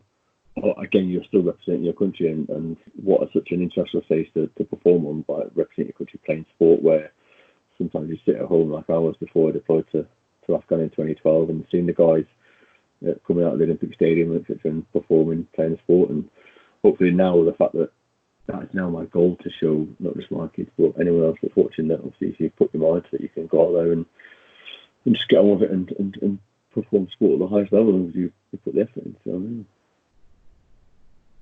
I think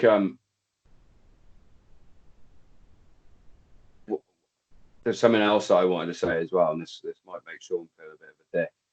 But I think and I think it's a bit of a pat on the back to your guys' regiment, and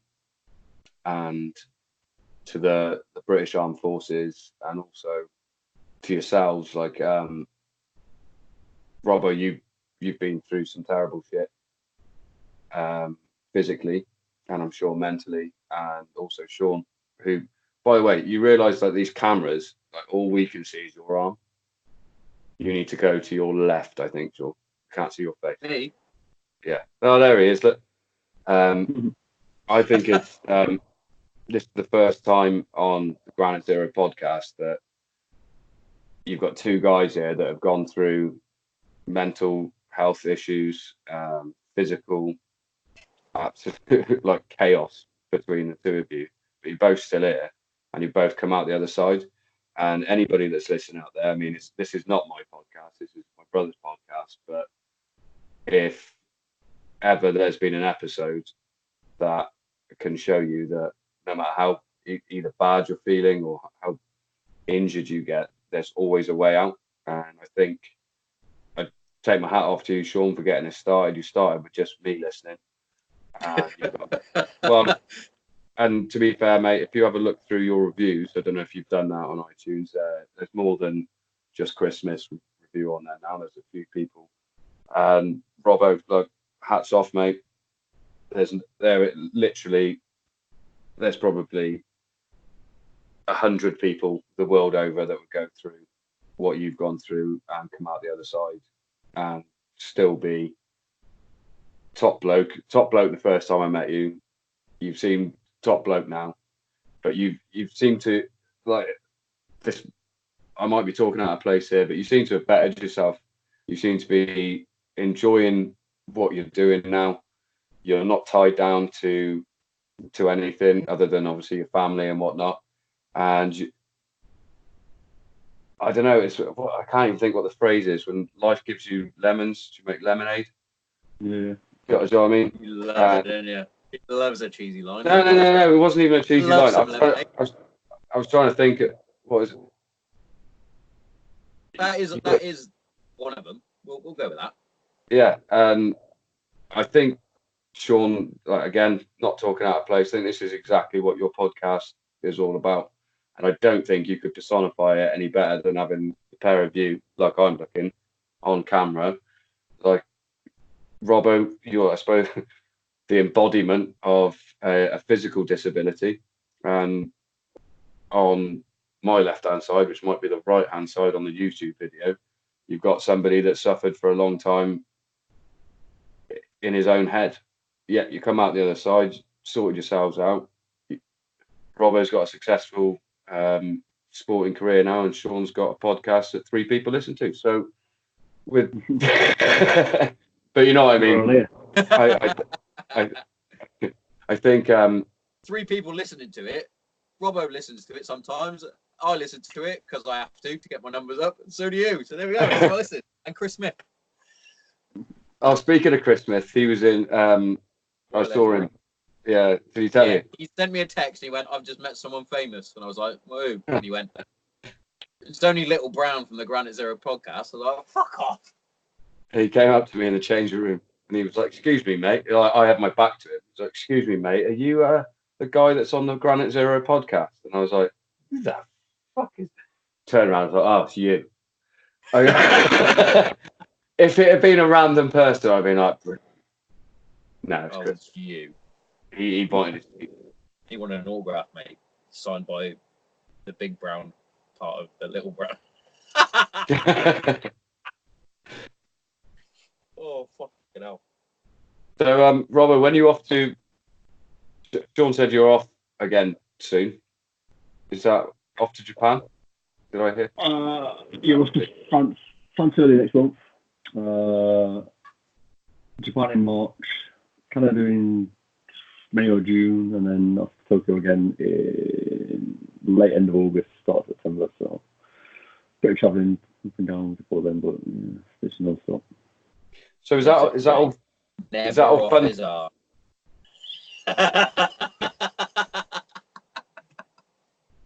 Is that all funded? Do you get that's all paid for, or do you have to? Yeah, it's funded through the GB tournaments. Yeah. So essentially, we have to fund our own like chairs and our own like equipment stuff like that. But for tournaments, for travelling and accommodation, it's all covered through GB. Yeah, nice. Yeah. So here's an out there Granite Zero podcast question then.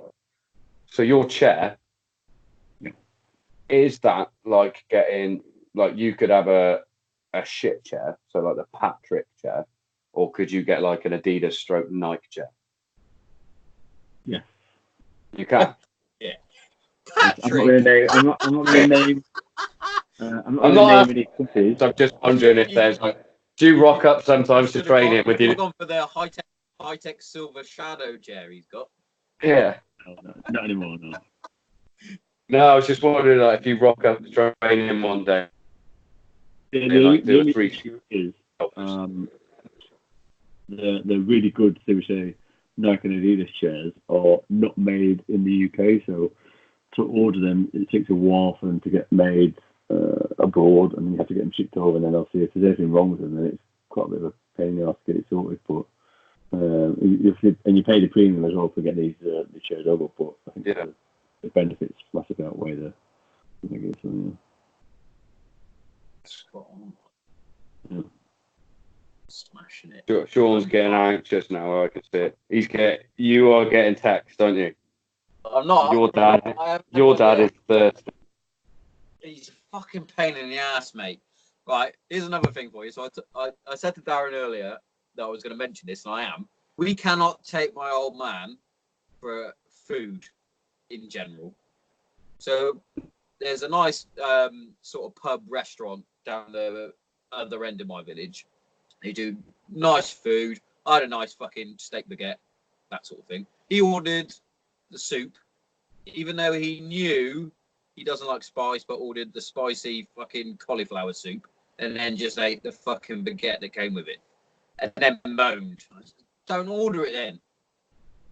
Kate did a meal tonight. We had spaghetti bolognese. He ate just the mince and left all the spaghetti.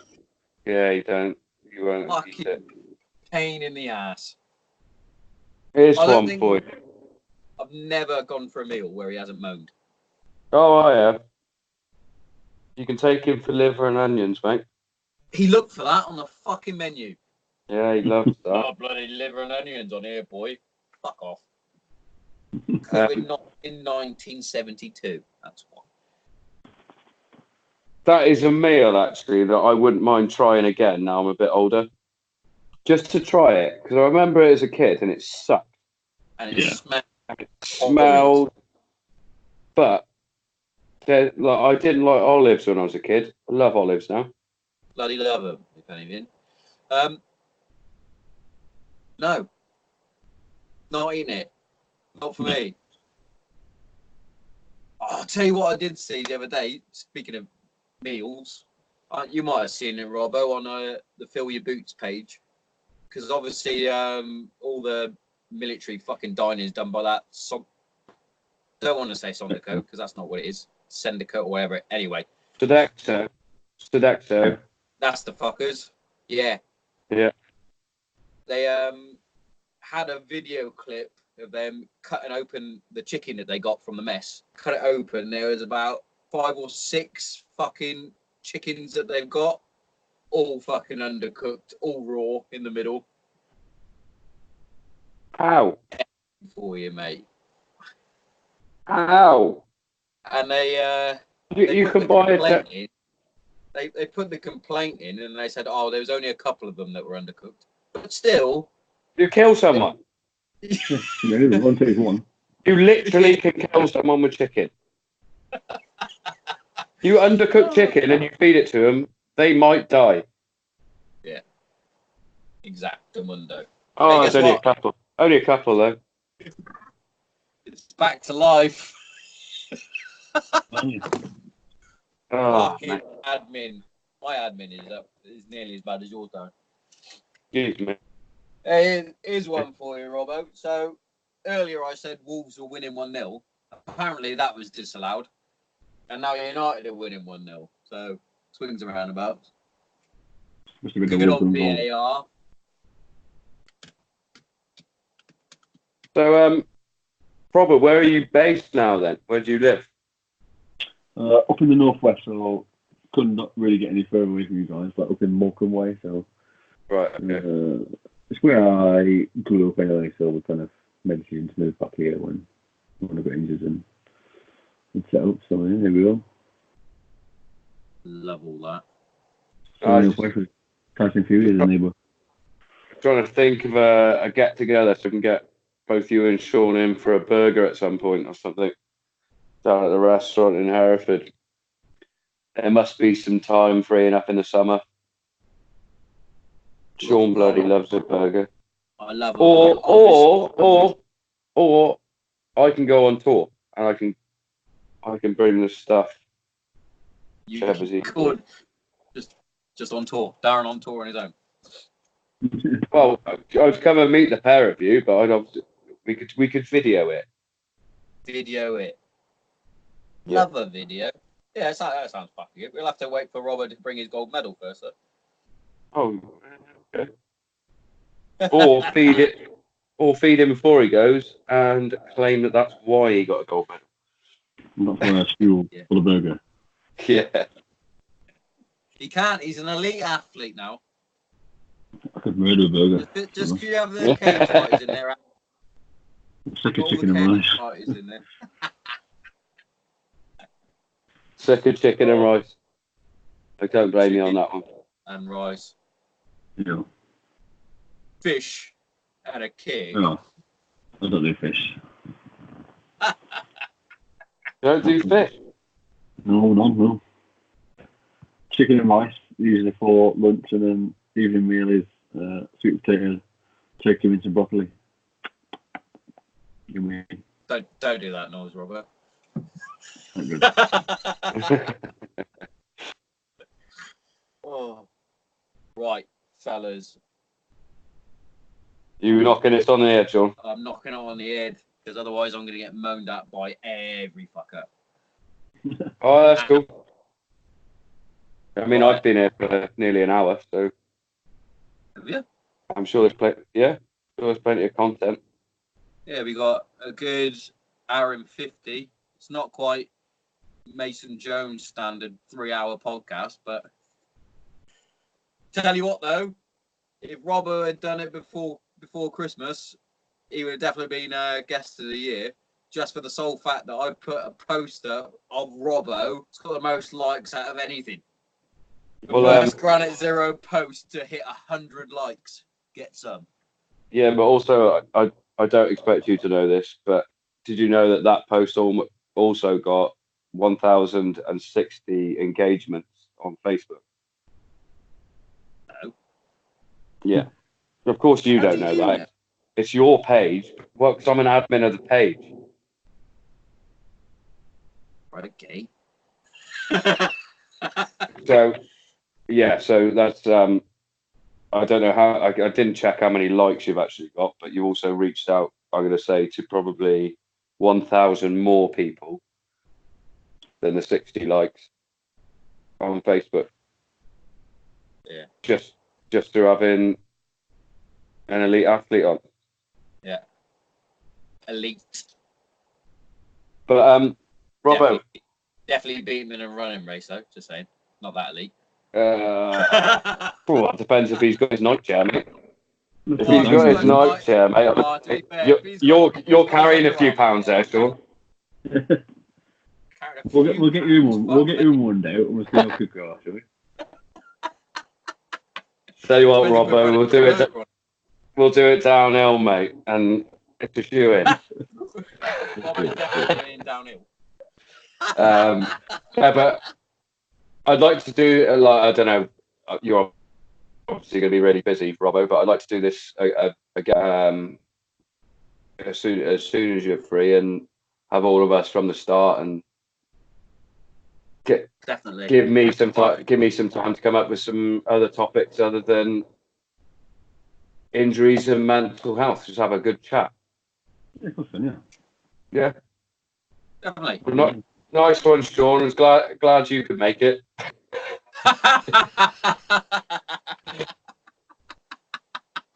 Fucking dickhead. But Right. anyway, it was nice chatting to you both. And like I said, let's do it again. Sean, stay in comms with Robbo and let us know when we can. Even if you've got an hour free and you're in Japan or Canada, you can just get on the phone. Definitely, mate. Yeah. Just have a chat about what you're doing there and what's going on in the world, because we've had to miss out all of my content. It's actually no, that was actually my fault. I gave you the wrong time. So You did. hands up to that one. All right. Change. Robbo, nice seeing you again, mate. Yeah, mate. And hopefully speak to you soon. Definitely. Catch you there. See you later. One gone. Yeah. Cheers for that, Robbo. Good one. Definitely get you on again. Yeah, we'll sort something, mate. Yeah, we'll sort some out. All right, mate. Well, I'll catch you in a bit. See you later, mate. Nice one. See you later. Stay safe. See you.